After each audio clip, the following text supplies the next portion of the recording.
ನಮಸ್ಕಾರ. K2 ಕನ್ನಡ ನ್ಯೂಸ್ಗೆ ಸ್ವಾಗತ. ವೀಕ್ಷಿಸಿ ಈ ದಿನದ ಸುದ್ದಿಗಳ ರೌಂಡ್ ಅಪ್.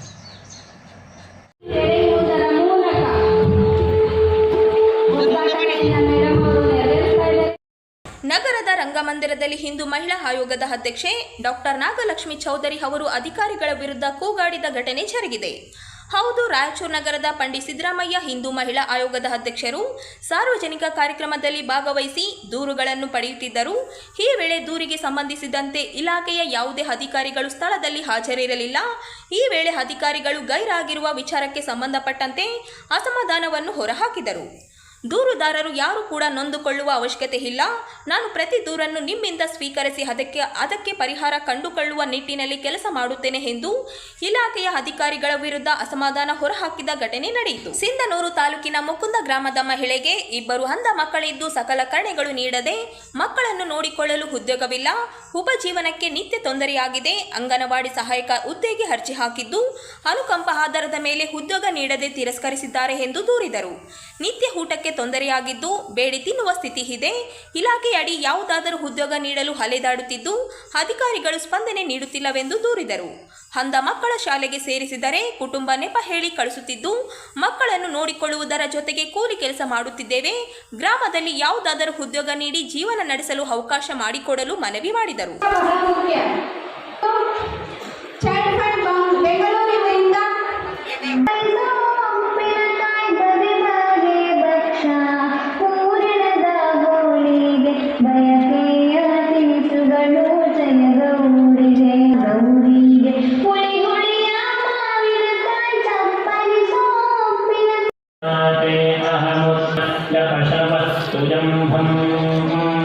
पश्यन्ति धेराः प्रचरै समानमर्थमदश्चातयेत पदकेकं मम पानमाहुः अन्नं मृत्युं समवीप्रजननं प्रजानां मौघमन्दं विन्दते अप्रदेता.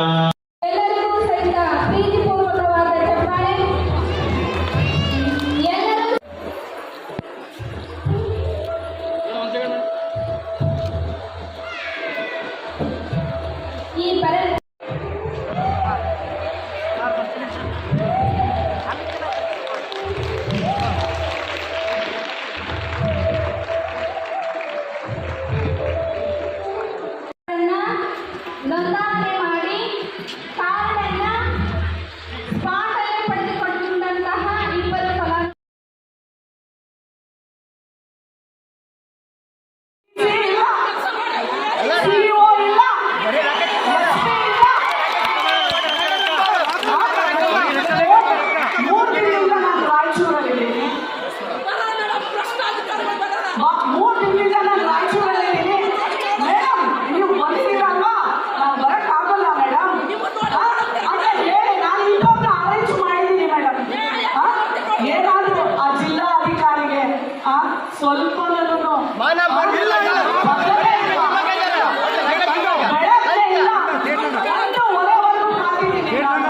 ಈಗ ಬರ್ತಾರೆ, ಆಗ ಬರ್ತಾರೆ, ಫೋನ್ ತಗೊಳ್ತಾರೆ, ಫೋನ್ ಮಾತಾಡ್ತಾರೆ. ಏನ್ ತಿಳ್ಕೊಂಡಿದ್ದೀರಾ ನೀವು ಮಹಿಳಾ ಆಯೋಗದ ಅಧ್ಯಕ್ಷೆಯನ್ನ? ನಮ್ಮಂತ ಅಧಿಕಾರಿಗಳ ನಿರ್ಲಕ್ಷ್ಯ ಮಾಡಿದ್ರೆ ನಮ್ಮಂತ ಸಾಮಾನ್ಯ ವ್ಯಕ್ತಿಗಳು ಆಲೋಚನೆ ಮಾಡೋದಿಲ್ಲ.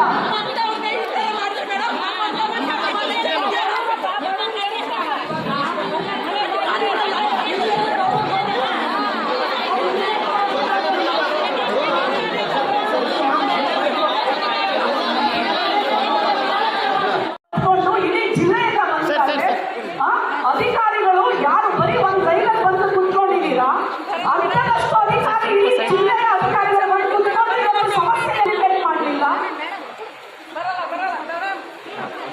ಎಲ್ಲ ಸಮಸ್ಯೆಗಳನ್ನು ಎಲ್ಲ ತಗೊಳ್ತೀನಿ ನಾನು. ಅವ್ರ ಅಧಿಕಾರಿಗಳು ಬರದೇ ಹೋಗಲಿ, ನಿಮ್ಮ ಸಮಸ್ಯೆಗಳನ್ನು ಎಲ್ಲವನ್ನು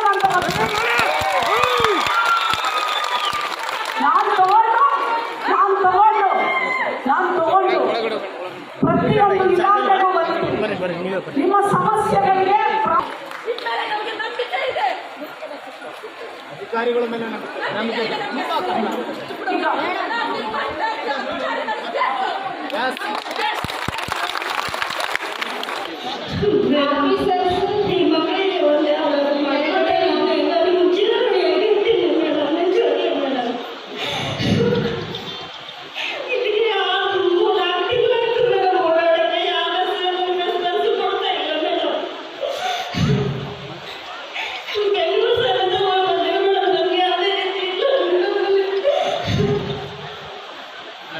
ಮಾಡೋಕ್ಕಾಗಿಲ್ಲ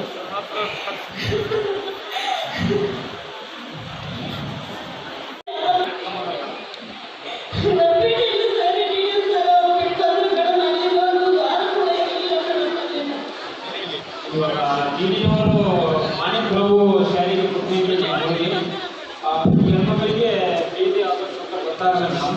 ಹಾಗಾಗಿ ಅವ್ರ ಶಾಲೆಯಲ್ಲಿ ಇದನ್ನು ಬಿಟ್ಟುಕೊಡ್ರಿ ಮೇಡಮ್. ಅವ್ರ ಮಕ್ಕಳು ಏನೋ ಒಂದು ಕಾರಣ ಹೇಳಿ ಕಳಿಸ್ಕೊಡ್ತಾರೆ ಮೇಡಮ್. ಮತ್ತಷ್ಟು ಮಕ್ಕಳು ಮೇಡಮ್ ಇದು ಹೊಸಪೇಟೆಯಲ್ಲಿ ಕೊಟ್ಟಿದ್ದೀವಿ ಮೇಡಮ್, ಬೆಂಗಳೂರಲ್ಲಿ ಕೊಟ್ಟಿದ್ದೀವಿ ಮೇಡಮ್, ರಾಯಚೂರು ಮಾಣಿಕ್ ಪ್ರಭು ಶಾಲೆಯಲ್ಲಿ ಕೊಟ್ಟಿದ್ದೀವಿ ಮೇಡಮ್. ಅಲ್ಲಿಗೆ ಸ್ವಲ್ಪ ಪ್ರಾಬ್ಲಮ್ ಇರುತ್ತೆ, ಅವ್ರಿಗೆ ಏನೋ ಒಂದು ಪ್ರಾಬ್ಲಮ್ ಹೇಳಿ ಕಳಿಸ್ಕೊಡ್ತಾರೆ ಮೇಡಮ್.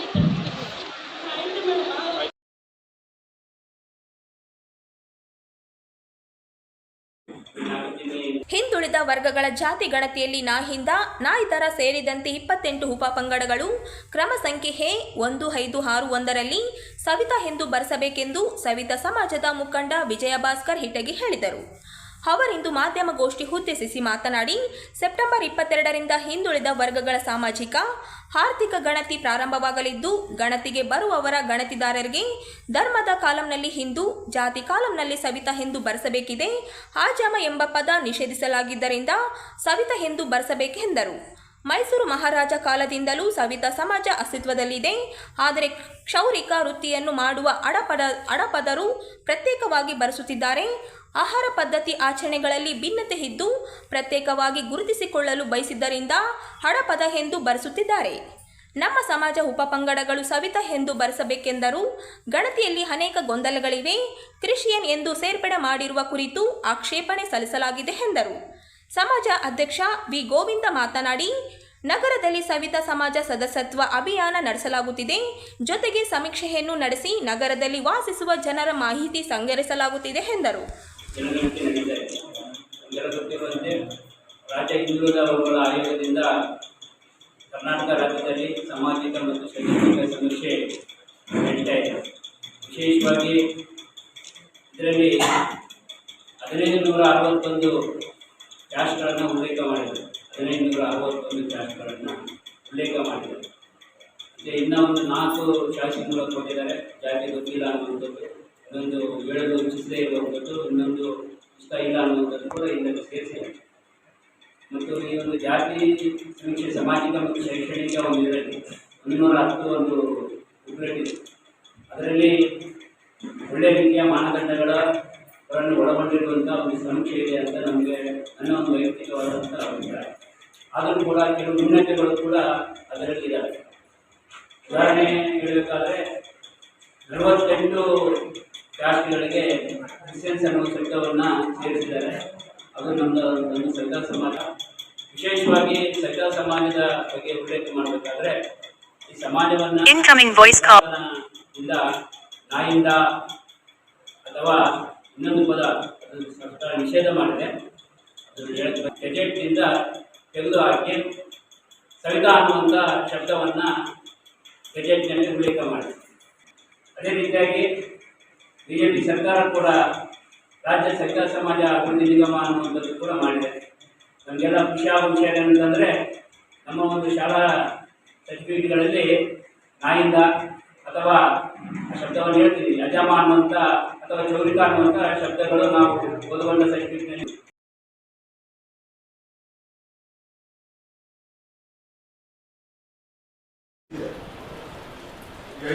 ರಾಯಚೂರು ನಗರದ ಕಾಂಗ್ರೆಸ್ ಕಚೇರಿಯಲ್ಲಿ ಇಂದು ಕಾಂಗ್ರೆಸ್ ಪಕ್ಷದ ಪ್ರಚಾರ ಸಮಿತಿ ಅಧ್ಯಕ್ಷರು ಪತ್ರಿಕಾಗೋಷ್ಠಿ ಮಾಡುವ ಮುಖಾಂತರ ಬಿಜೆಪಿ ಮತ್ತು ಹೋಟು ಕಳ್ಳತನದ ಬಗ್ಗೆ ಅಸಮಾಧಾನ ವ್ಯಕ್ತಪಡಿಸಿದರು.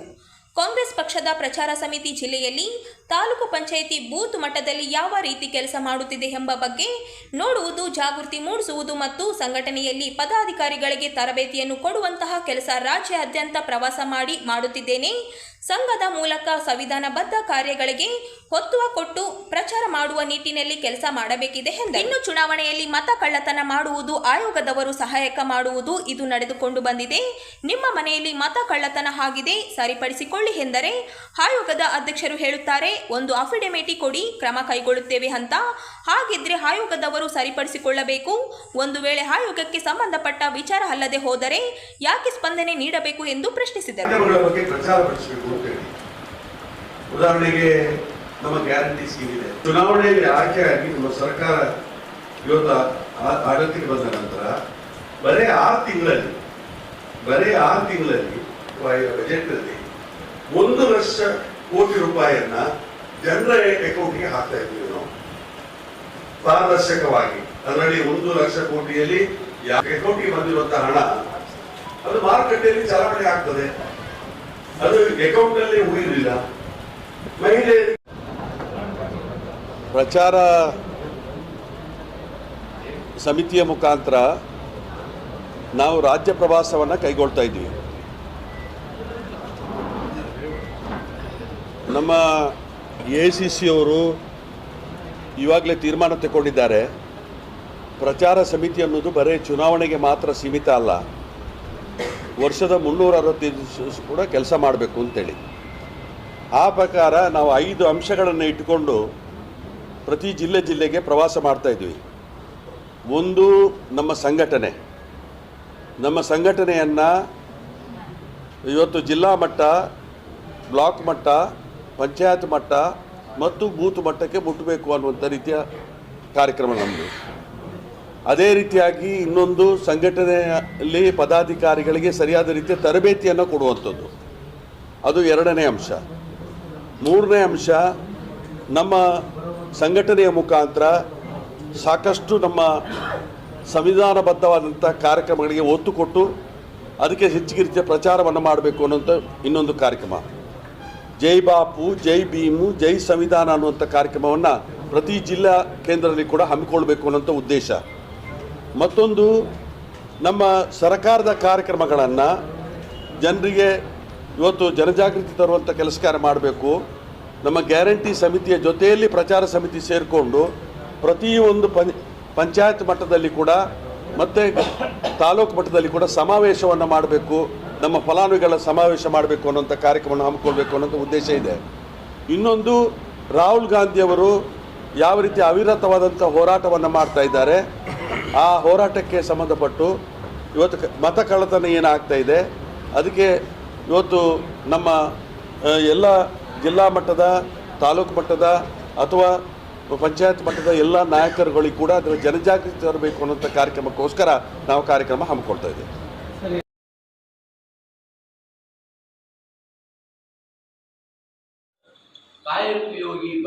ಹಿಂದುಳಿದ ವರ್ಗಗಳ ಗಣತಿಯಲ್ಲಿ ಹೂಗರ ಸಮಾಜದ ಬಾಂಧವರು ಧರ್ಮದ ಕಾಲಂನಲ್ಲಿ ಹಿಂದೂ ಜಾತಿ ಕಾಲಂನಲ್ಲಿ ಹೂಗರ ಎಂದು ಬರೆಸಬೇಕೆಂದು ಅಖಿಲ ಕರ್ನಾಟಕ ಹೂಗರ ಸೇವಾ ಸಂಘದ ರಾಜ್ಯ ಅಧ್ಯಕ್ಷರಾದ ಶಂಕರ ಹೂಗರ ಮನವಿ ಮಾಡಿದರು.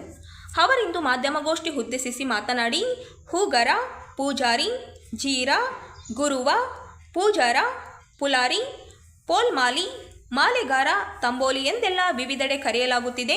12ನೇ ಶತಮಾನದಿಂದಲೂ ಬಸವಣ್ಣ ತತ್ವ ಆದರ್ಶಗಳನ್ನು ಪಾಲಿಸಿಕೊಂಡು ಕಾಯಕ ಜೀವಿಗಳಾಗಿ ಜೀವನ ಮಾಡುತ್ತಿರುವ ಹೂಗರ ಸಮಾಜ ಕುಲವೃತ್ತಿ ಹೂವು ಕಟ್ಟುವುದು, ಪೂಜೆ ಮಾಡುವ ಕೆಲಸ ಮಾಡುತ್ತಾ ಬಂದಿದೆ.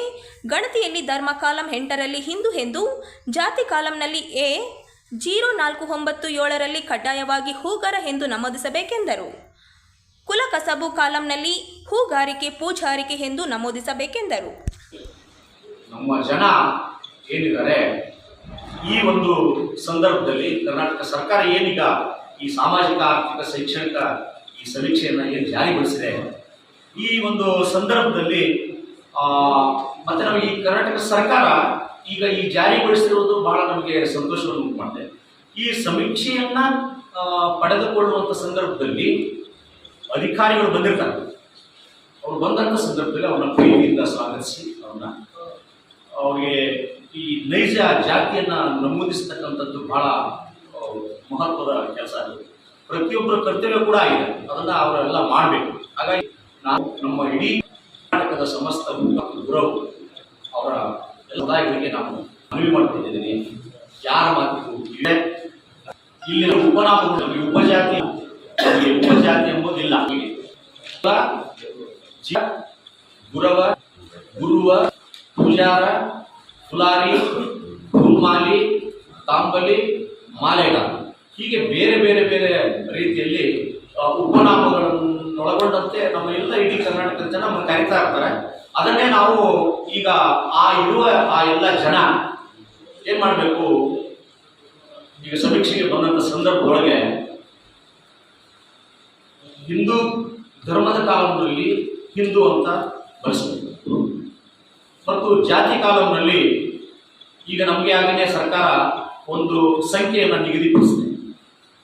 ಕೂಗಾರ ಕೋಡ್ ಸಂಖ್ಯೆ A.0497. ಇನ್ನೊಂದು ಸರಿ ನಾನು ಹೇಳ್ತಿದ್ದೀನಿ. ಕೋಡ್ ಸಂಖ್ಯೆ A0497. ಇದನ್ನ ಪ್ರತಿಯೊಬ್ಬ ಕೂಗಾರರು ಕಡ್ಡಾಯವಾಗಿ ಇದನ್ನ ನಮೂದಿಸಬೇಕು. ಇನ್ನ ಕಾನೂನು ನಮ್ಮಲ್ಲಿ ಕುಲಕಸಬು ಅಂತ ಬಂದಂತ ಸಂದರ್ಭದಲ್ಲಿ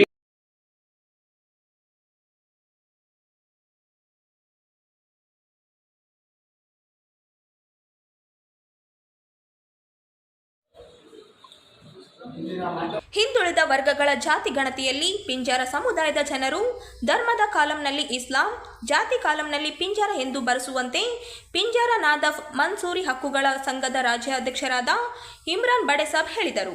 ಅವರಿಂದು ಮಾಧ್ಯಮಗೋಷ್ಠಿ ಉದ್ದೇಶಿಸಿ ಮಾತನಾಡಿ, ರಾಜ್ಯದಲ್ಲಿ ನಾದಫ್, ಪಿಂಜಾರ ಎಂದೆಲ್ಲ ಕರೆಸಿಕೊಳ್ಳುವ ಸಮಾಜ ಜನರು ಗಣತಿಯಲ್ಲಿ ಪಿಂಜಾರ ಎಂದು ಬರೆಸಬೇಕಿದೆ. ಕಾಲಂ 9ರಲ್ಲಿ ಪಿಂಜಾರ ಅಥವಾ ನಾದಫ್ ಎಂದು ಬರೆಸಬೇಕು. ಅನಗತ್ಯ ಗೊಂದಲಗಳಿಗೆ ಅವಕಾಶ ನೀಡದೆ ಒಂದೇ ಜಾತಿ ಉಪಪಂಗಡದ ಹೆಸರು ಬರೆಸಬೇಕೆಂದರು. ಆಯೋಗದಿಂದ ಏನು ಸರ್ವೆ ಮಾಡ್ತಾ ಇದ್ದಾರೆ, ಆ ಸರ್ವೆಯಲ್ಲಿ ನಮ್ಮ ನದಾಫ್ ಸಮಾಜದವರು ಪಿಂಜಾರ ಅಥವಾ ನದಾಫ್ ಅಂತೇಳಿ ಜಾತಿ ಕಲಾಮಲ್ಲಿ ಬಳಸಬೇಕು ಮತ್ತು ಧರ್ಮ ಅಂತ ಬಂದಾಗ ಇಸ್ಲಾಮಿ ಮತ್ತು ನಮ್ಮ ಕುಲ ಕಸಬು ಏನಪ್ಪ ಅಂತಂದಾಗ ಹತ್ತಿ ಶುದ್ಧಗೊಳಿಸುವುದು ಅಂತೇಳಿ ಯಾವುದೇ ಗೊಂದಲ ಕೀಳಾಗಬಾರ್ದು ಅಂತೇಳಿ ಇಬ್ಬರು ಏನು ಪಾಯಿಂಟ್ಗಳಿದ್ದಾವೆ ಸರಿಯಾದ ರೀತಿಯಲ್ಲಿ ಬಳಸಬೇಕಂತೇಳಿ ಇದನ್ನ ಪತ್ರಿಕಾಗೋಷ್ಠಿ ಮೂಲಕ ನಮ್ಮ ಎಲ್ಲ ಸಮಾಜದವರ ಹತ್ರ ವಿನಂತಿಸಿಕೊಳ್ತೀವಿ.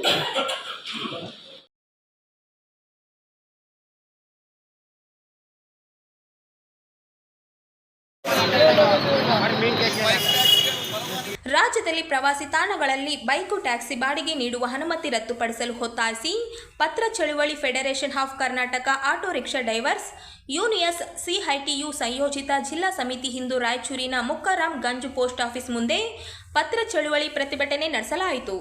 ಕರ್ನಾಟಕ ರಾಜ್ಯದಲ್ಲಿ ಪ್ರವಾಸಿ ತಾಣಗಳ ವಿಚಾರಣೆಗೆ ಹೋಗಲು ಆ ಪ್ರದೇಶದ ಖಾಸಗಿ ವ್ಯಕ್ತಿಗಳ ಮತ್ತು ಏಜೆನ್ಸಿಗಳಿಗೆ ಪರವಾನಗಿ ನೀಡಿದ್ದರಿಂದ ರಾಜ್ಯದಲ್ಲಿ ಆಟೋ ರಿಕ್ಷಾಗಳನ್ನು ನಡೆಸಿಕೊಂಡು ಜೀವನ ನಡೆಸುವ ಆಟೋ ಚಾಲಕರ ಕುಟುಂಬಗಳನ್ನು ಬೀದಿ ಪಾಲು ಮಾಡಲು ಮುಂದಾಗಿರುವ ರಾಜ್ಯ ಸರ್ಕಾರದ ಕ್ರಮ ಖಂಡನೀಯವಾಗಿದೆ.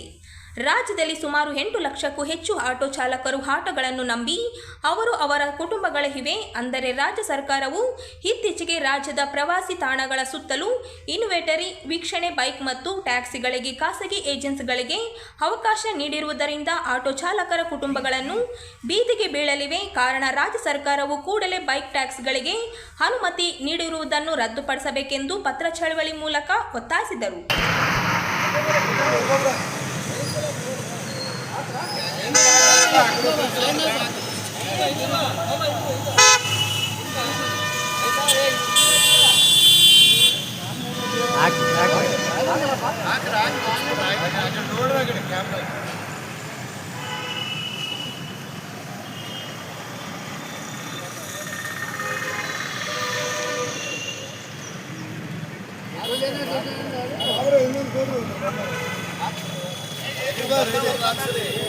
ಆಗಲೇ ಬನ್ನಿ.